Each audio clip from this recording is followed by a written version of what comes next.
$2, 400 vanishes from your household this year. Tariff pass-through failure means some prices explode while wages stay flat. In the next 10 minutes, I'll show you which manufacturers will absorb the tariff hit and which will pass it straight to your grocery bill, appliance budget, and car payment. And by minute 6, I'll reveal the exact product categories that won't get more expensive, because the margin is already dead, so you can time your major purchases before Q1 implementation. This matters right now because the USTR tariff schedules drop in the next 60 days, and corporate earnings guidance will signal who eats the cost and who doesn't. Missing this timing could cost your family $200 to $300 a month in real purchasing power loss. Let's start with what you think is true. Most people assume manufacturers always raise prices to offset tariffs. Makes sense, costs go up, prices follow. Uniform inflation, predictable, you plan around it. That belief is wrong and it's about to cost you. Here's the correct reality. Tariff pass-through rates vary 30 to 100% across sectors. The BLS Producer Price Index data broken down by manufacturing subsector shows a clear pattern, and recent 10K filings from Whirlpool, GE Appliances, Ford, and Toyota confirm it. Appliance makers operate on 2 to 5% net margins.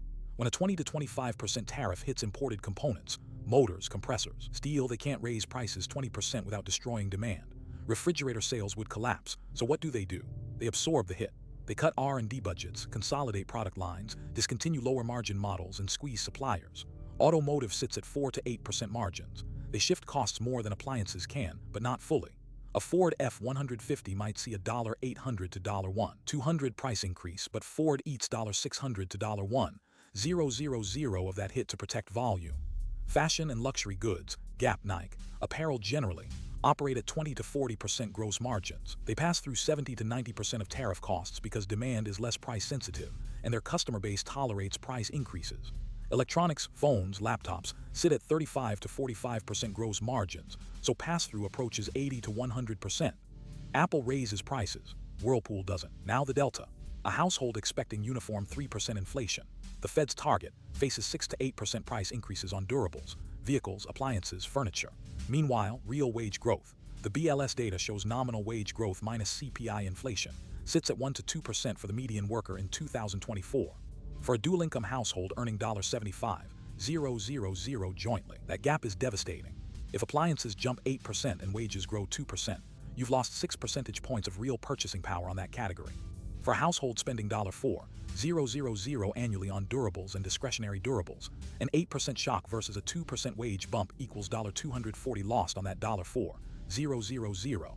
Scale that across clothing, 2 to 4% inflation, wages 2%, delta $100 to $200 annually.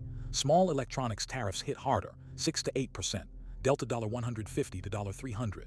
And vehicles 6 to 8%, delta $1, $200 to $2, $400 on $30,000 purchase over 5 years or financed over 60 months. That's $2, $400 to $3, $600 annually for a middle-class household.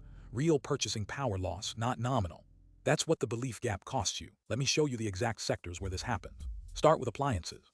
Whirlpool's 2024 10K explicitly states tariff exposure on 60 to 70% of component sourcing from Mexico and China.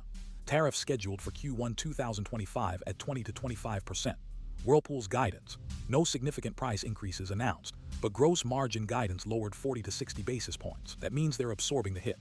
They're cutting R&D by 5 to 8%, consolidating brands. They own Maytag, KitchenAid, Console into fewer platforms. Result: fewer refrigerator models, less innovation, higher prices for the models that survive. For you, this means the $200 washing machine you wanted might be discontinued, and the replacement is $400. But it's not a tariff tax, it's a product line tax. GE Appliances, same story.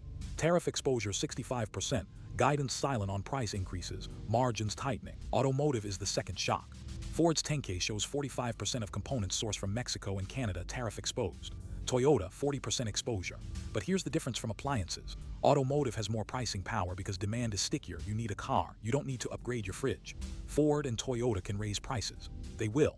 Ford has signaled $1,000 to $500 price increases on 2025 models, covering about 60% of tariff impact. They absorb the rest. Average transaction price for a mid-size sedan, $35,000. A $200 increases 4%. Wages grow 2%.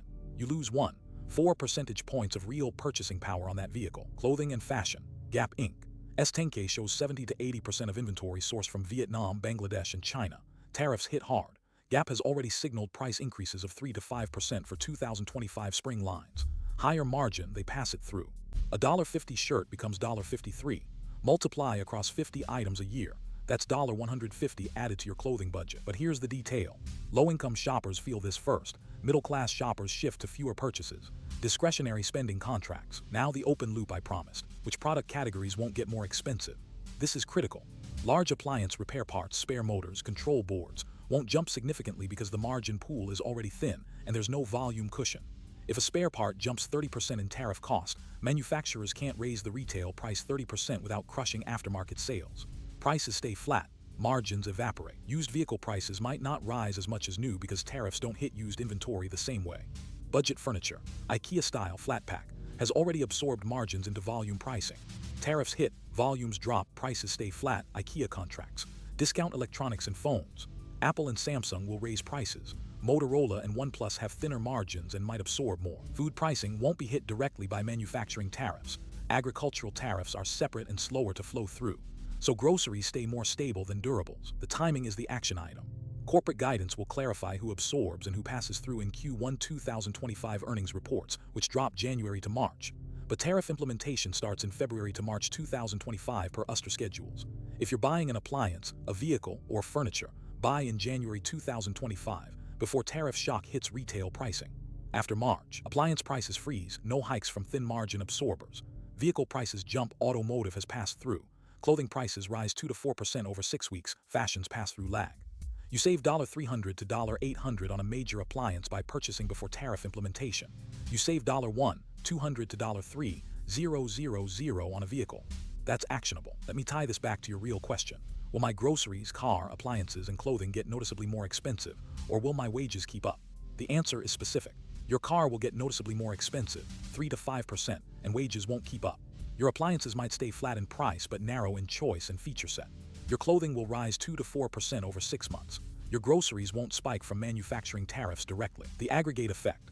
Your real discretionary purchasing power contracts by 2 to 4%, equivalent to $500 to $300 annually for $75,000 household.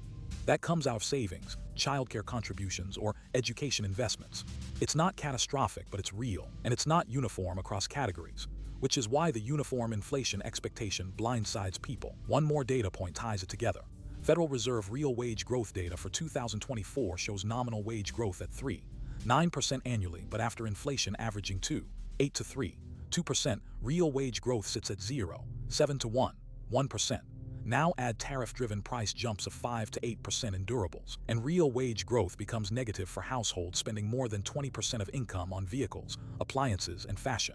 For the median household, that threshold is hit by late Q2 2025. The companies that signaled tariff absorption, Whirlpool, GE Appliances, lower-end furniture makers, will see margin compression, stock pressure, and likely layoffs or supply chain consolidation by Q2 2025.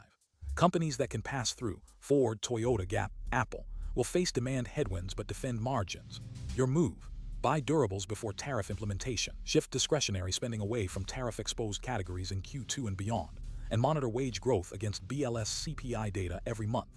If your wage bump doesn't match the tariff-driven price shock in your spending categories, you're losing real purchasing power, and it's time to cut discretionary commitments, not because of lifestyle failure, but because the real income math has shifted. For the full numbers and the detailed corporate filings breakdown, the deep version is in our companion book, Market Cycles Decoded.